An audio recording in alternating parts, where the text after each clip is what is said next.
Hey 535, I wanted to make a quick video for how to use Maxwell 3D and build a model into it for at least partial simulation purposes. I haven't gotten it all the way to the force calculations as needed, but for getting some B and H vector plots, I hope this is helpful. So I went ahead and built my model in SolidWorks. I find it easier to work in. I'm more familiar with it. But whichever CAD program you're using, just make sure you import a model using a file appropriate. For me, when I save as, I use step 214 because this keeps the cosmetics of the part from SolidWorks imported into Maxwell, as I'll show you in a second. So as it has some color properties here, they'll load over properly. So if we open up the ANSYS Electronics desktop, you'll see this window roughly look the same as this. If you go to desktop up here, you go to Maxwell, 3D, and it'll open a new window for you. So now that you're here, you're able to import a model, or you can build. So if you wanted to build everything in here and you're familiar with ANSYS, go ahead and do so. As you can see, it just makes simple boxes. It's fairly straightforward to make shapes, but again, I'm just not as comfortable with it as SolidWorks. So if you do have an external file you're trying to bring in, you can come up to Modeler, select that, select Import, and then open up the file. Mine, again, is in step 214 format. So when I open it, you can see it comes in. It has color properties. It's easy to tell what you're working with. But clearly it's not on the base plane and it's not at the origin, which is kind of nice to have. So what you can do is highlight over all of them, use the rotate function, and then tell it which axis you want to go around. So mine is in line with the x-axis, the red line. So I'm just going to tell it to do 90 degrees around the x-axis and hit OK. As you can see, it brings it over. That looks good. What you want to do next, if you want to get to the origin, is select all again. Click Move this time. I'm going to pick this bottom left corner. You can see it changes the highlight function. Instead of a little green diamond shape, it goes to more of a box when you get there. So you click that once. Now all you have to do is go to the origin. You can see it makes a black sphere, black circle shape, and you click there. Now it moves it for you. So that kind of makes things simple and clean, easy to work with. Once you're there, the next step we want to do is the materials properties. And we're going to use FEMM. If you have that on your computer, I'd recommend it, in order to import the properties of 1020 steel, because Maxwell only has 1010 as the highest value. So what you can do is select any of the faces. For instance, our body, we're going to be using 1025 is what the project recommends, but we've been told using an estimation with 1020 because we have the properties for it with FEMM. That's acceptable. So for now, we'll use 1020. What you do is you select the object you want, right click, go to Assign Material, and it brings up your material library. If you search for steel, again, you can see steel 1010 is the highest it goes. So what you want to do is click Clone Material down here. And it'll bring up a new window for you. You can see it says 1011 now. It just added a number to the previous known. I would change that to 1020 if I were you. Now that that's there, you can see this BH curve. Go ahead and select that.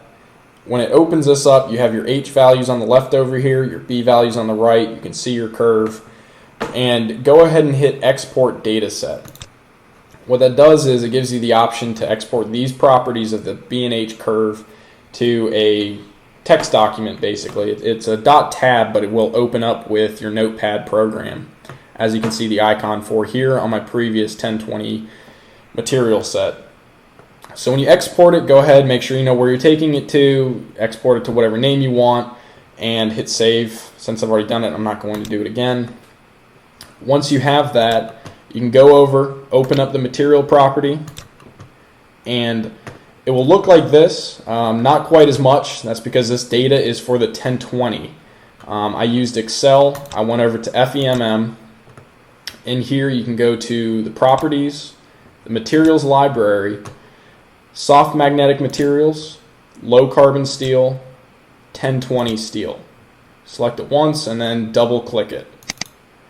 That brings up this window. You can do Edit BH Curve, And as you can see, these properties here, there's more of them, more data points than the Maxwell 3D has. So go ahead and copy all of these, I would say, into Excel, because you can see B Tesla is on the left and H amp per meters is on the right, whereas in Maxwell 3D it has the H on the left and B on the right. So you don't want to confuse it with that. You'd have poor results. I would, again, copy these, paste them into Excel. It'll bring them in as a column. Just put the B on the right, the H on the left, and then copy those two columns. You'll be done with FEMM. You can go back over to Maxwell. So then once you have the Excel data copied, you will basically paste them in here. Go ahead and save this file. Once again, you can have it named whatever you want. Mine's just 1020. You can close that out. Now you can import data set. So it starts with this BH data file. You won't be able to see your file. So this is where mine is. So change this down here to .tab. Once you're here, you can see the file show up.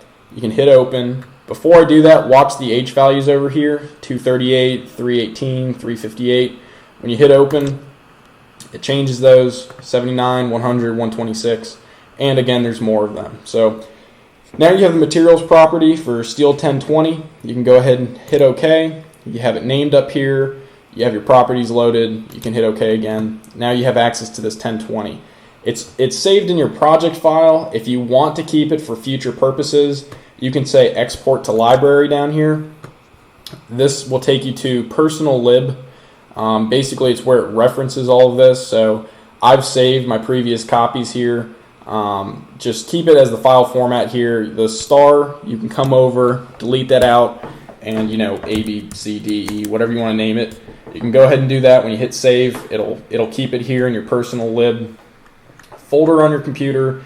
And once you do that, it would have, instead of sys library or project, it would say personal, I think, or personal library for future reference. So anyways, steel 1020, we have that here. You can go ahead and hit OK. So now this body is defined as steel 1020. Do the same thing for the top. Assign material.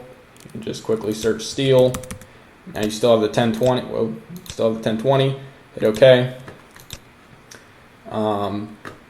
We do that for the poles as well. To speed things up, should have said this first. You can hit and hold control, and select the part that you want to define. Hold control again. Select the next part. You have to kind of be a little precise with it. But as you can see, we have the two poles selected. I could hold control, click the top, click the bottom. If they're all going to 1020, you can then just right click, assign material, search steel again, 1020, hit OK. So now everything we need is steel 1020 is assigned, and what you have to do next is the neodymium and alnico magnets. You're going to want to make 4 new material properties for this. You don't have to change BH curves because some basic alnico and neodymiums are saved, but you will have to change the direction they're pointing. So for me, I'm having the X pointing to the left here. That's going to mean this magnet that I'm highlighting, its north will be on the left face, its south will be on the right. So what you do is select the object, click with the right mouse key, hit assign material. Again, we want neodymium, so ND. I'm just going to do FE35, the stronger of the two. But once you do that, click clone material again. And what I'm going to do is keep it as ND FE35, but I'm going to say positive. You can name it however you'd like. That has no impact on it. But this way you can tell which one you're referring to.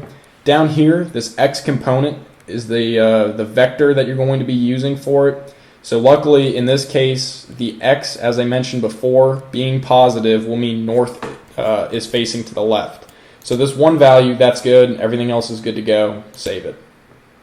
What you want to do now is clone material again. Change this to negative. Stay organized. Now you're going to want your X component to be a -1. So now your north will be pointing to the right on the X-axis, which is going to be needed for the middle material. So you can hit OK. Now you have these two. They're saved as projects. If you want to export to your personal library, again, you can go ahead and do that. So what I had selected right now was the positive one. Stay positive. You can do the control function again. Click one, click the other, right click, assign material. Both of those have to have their north pointing to the left, so that's why I'm doing it again. You're highlighting on positive, you go ahead and hit OK. Now you can select the middle one, right click, assign material, search again for neodymium, ND FE35, negative this time. Go ahead and hit OK. So these three magnets are defined. The alnico are a little bit difficult to select and highlight, so it can take a little bit of work. And they're going to be separate from each other. So you do not want to do the control function and select both at the same time. So now that I have it, right click, assign material. We'll search for alnico. We'll just go to the strongest that it has here. Alnico 9, clone material. It's going to say alnico 10 now. Take it back to 9. Let's call this one positive. And that's going to be the left magnet. Its north will be facing upward. But remember, our value X is to the left, Z is upward in my example. Make sure you check which axis you have your object based on. So for me, this value will go to 0, and my Z value will go to 1. Go ahead and hit OK. You can hit OK twice. To there, it closes out. Now for the right one, repeat the same process. Right click, assign material, search for alnico again. You can see your positive. To keep it simple, you can just clone this, change this to negative, and then go ahead down to your Z component and just change that to -1. Again, if your north face is supposed to be going upward, and upward for you is the y-axis, just make sure you double check that. These three are the only things you'll be modifying here. So now we have that defined. Okay. So these are set up as needed. All the magnet properties. Honestly, the bobbin right now, the copper, I'm not messing with that because we're just looking at the magnetic flux that occurs in the steady state. So whether the current has flipped the polarities or not, the copper is not going to be involved with that. If you wanted to, you could delete these out, or if you don't even have them modeled in, you wouldn't have to worry about it. Oops. So to keep it simple, now I can select easier. But what you have to do is remember that air will exist here. So drawing in planes can be a little bit difficult. To simplify it for me, I just draw a new shape. I take it somewhat far away from the object, start a new box, take it to a height that seems reasonable, that you would want the top of the air box to end at. So maybe up here. Select off of it, do the same process, select a new box, use that corner now, so you're up high, bring it over to the other side of this, click anywhere over here, now drag the box down. So as you can see, it encompasses the entire part here. You can't see anything, and you have this extra column here. So I would delete this. You can select, delete. When you select this object, off to the left here, we have the properties window. If you can't see this, you can go up to view and click this properties here. And that'll bring this window up. What you can do is you can change the color, air, blue skies. If you want, you can kind of take it to a light blue, hit OK, and then go to transparency, the 0 value here. That's basically a percentage of how transparent it is. And as you can see, it starts fading. You do want to be able to still see it slightly. So I would put it to 0.95, 0.97, whatever you prefer. Click OK, select off of it. Now you can still see your box. So now that you have that defined, you have to define the boundaries on the box properties. So when you select something currently, it always grabs it as an object, as you can see. If you select it once, right click and go to selection mode, you can now select faces. So click on that, say faces, you still have the object selected. So go ahead and click off of it. Now you can select a face, hold control, select a second, third, fourth, fifth, and we know the bottom face is the last one we have to grab. because all 5 others are already selected, it's hard to tell that it's not, the bottom one is not selected. As you can see, it looks purple already. Still, hold Control, select it. You can see it gets a tiny bit more purple. All 6 faces are selected now. So right click, go down to Assign Boundary, and you can use these as your boundaries. For the time being, I'm just going to do the top one, 0 tangential. I need to double check. I think for future purposes with the simulation, we use possibly the tangential. Again, don't quote me on that. But I'll use 0 tangential for now. It brings up a window. You can go ahead and hit OK. So now that that's there, you want to go up to the Simulation tab here, select it, and try validating. So you'll have issues show up typically, 3D model and analysis setup. Now you can check what the issues are down here in this message manager. So with that, it says no materials assigned for NDFE BS magnets, and solution setup, no solution setups have been created. So what does that mean? Go ahead and close out. These NDFE-B magnets over here, for whatever reason with mine, the middle magnet imports twice. As you can see, NDFE-B magnets, NDFE-B magnets 1, that's the left one, this is the right one, and then the middle again. So I go ahead and I just delete mine here. You might not even have this file in there. It's gone now, so it doesn't need a material applied to it. I still have my 3 green magnets, and the other issue was the setup doesn't exist yet. So you go up here to the simulation setup, you select it, you can put in number of passes, so how many times it calculates the flux, the pass over, kind of the simulation itself. Different properties you can explore. For the time being, I leave it simple, smooth BH curve, nonlinear residual. The larger you go here, the less accurate you get, I believe. But again, basically just to stay simple, we'll leave it as it is. Go ahead and hit OK. Now that that's there, you can validate. As you can see, all green check marks. That means we're good to go. So you can say Analyze All.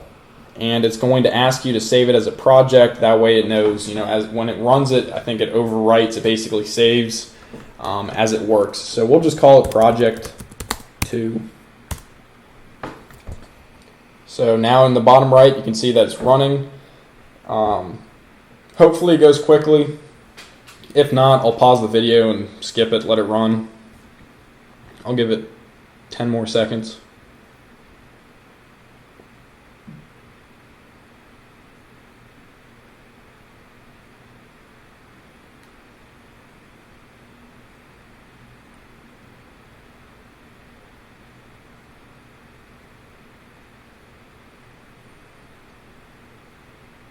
Okay, so it's completed. The process typically runs 10-step cycles. It's kind of like with FEA packages. They run over multiple times in case things are changing, such as displacement. It does new calculation sets every time. Now that that's complete, though, what you can do is you can view... All right, well, sorry about this. I just realized the box did not have property defined to it. It ran fine, but it's not going to have the air property we need. So now it's set to select faces. That's something we can go back in and fix. Select selection mode, objects. Now you can reselect it, material, and air. It is a property already in here. You just have to remember to do it before you run the simulation. So anyways, you have air. Go ahead and hit OK. Luckily, everything's still validated. You can analyze it. Now it will run. Now that it's been run, what you can do is select the faces that you want to see your simulation results for. So again, if you have select faces on, change it back to objects. It's a little bit difficult with the air box. So what you can do is off to the left where you see solids, air, box 2. Come over here, right click it. I'm sorry, select the air over here, right click it. Nope, that's not right either. Select the box, right click, go to view, go over and hit hide selection. The air still exists there, it's just not visible, you won't select it. Now what you can do is select your objects you want to see. I'm just going to do the top plate and the body. Select using the control key. Now that you have both of those, right click it, go to fields. Down here you get H, B, J, energy. Start with B. B vector seems to show a pretty good representation of it. And we'll bring this window up here. A little bit more specific. These volumes here, you can basically select which shape it's showing on, which we've already done by the control selection of these two over here. Go ahead and hit done. As you can see, it loads these in, kind of showing the path that the magnetism's taking, the magnetic field. So this is a little bit much. You can come over to the left here under your project manager. This Maxwell 3D Design 1, you might have a different name here, but go ahead and hit the little plus key. Sorry, it's hard to see. Go down to your analysis, hit the plus key on that. This setup 1 here, you can basically redo different analysis types if you'd like. What we want to edit is the field overlays down here. Go ahead and hit plus on that. You can see the B value. Hit plus again, it's B vector. So if you select the B, right click and hit modify attributes, brings up this window here. You can change the marker size.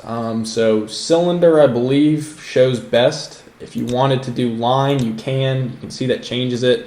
Kind of gets a little bit strange looking. So if you keep it cylinder, you can adjust the size here. So as you can see, totally disappears, a little bit larger, and then it can get huge. So that doesn't really help much with visualizing it. Go ahead and set it somewhere, probably on the lower range. Kind of shows the flow better. As you can see, all these little vector plots.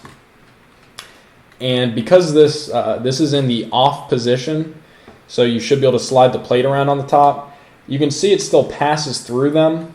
Magnetic fields are going to basically spread out as it passes through this pole here. Some will want to go up, but you can see the majority of them are going through the body here.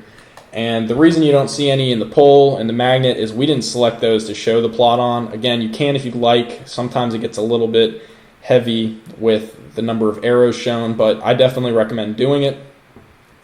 So what we're going to do now is, now that you've seen this, you can back out, right click, select this material, excuse me.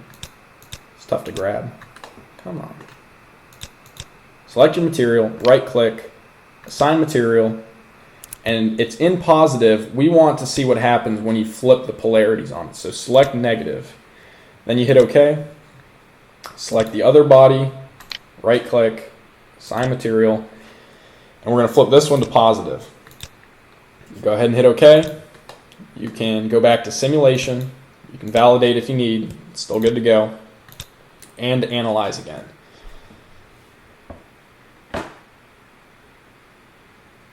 So now that it's run, you have your vector plot showing up again. It should automatically reload. If you need to, you can select the faces again that you want. Do your right click, go to fields, go to B vector. And as you can see here, you can't quite see into the part. So if you select off to the left for screenshot purposes, for instance, if you need to show the fields flowing through here, if you select over here, it basically hides all, turns them transparent, all of your parts. So now this shows that the magnetic fields are flowing up into the body up here. You can see they're heavier colors, which means on this scale over here, we have some values over 2 Tesla that are up in there. And that can be unreasonable since 2 Tesla is not going to be occurring from 3 neodymium and 2 alnico magnets like this. If it is, they're far too large. It's not optimal at that point, and it might be in the saturation field of the BH curve. So as far as it goes, that shows the pattern now. It's reversed. Before, the arrows were flowing up and out of the left alnico and down and into the right, and here you can see it's coming up and out of the right and down from the left. Again, this just helps show what you're working with. I think if you go to modify attributes, you go back to the marker arrow, the smaller you get, it can be a little bit more helpful. it kind of becomes more fluid. But it is difficult to get it to a good point. So somewhere around there kind of helps show it almost as a fluid example.